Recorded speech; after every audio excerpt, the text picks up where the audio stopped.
So one of the reasons why your business isn't growing is that you're focusing on things that will satisfy your ego more than things that will drive sales. You see, when you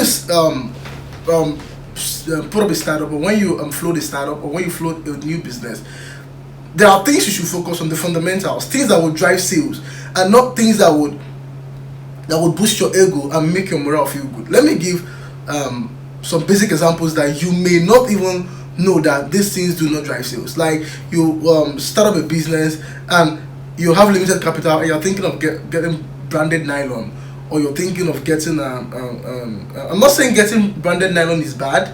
I'm saying, does it drive sales to you? Does it make more sales come to you? Or you're thinking of getting a business card, or you're thinking of registering the business. First of all, I'm talking of someone that has limited capital.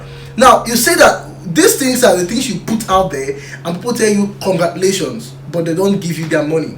See, when congratulations doesn't reflect to your bank account, it doesn't make any sense. Or if you spend 50,000 naira wanting to do branded nylon, if you put that in 50,000 naira into Facebook advert, or into some sort of things that drive sales for your business, it would make you more money. And when you don't have the money, you can then do things that would affect or boost your ego. But no, not in this part of the country. We want to do things that boost our egos first. We'll invest in our egos. That people will tell us congratulations, or people will know that we are doing something, or people will actually know that we are actually making progress, seeing progress.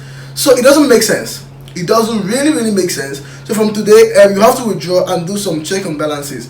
The things that you are really putting in money into, are you investing in your ego, or you're investing in things that bring actual sales?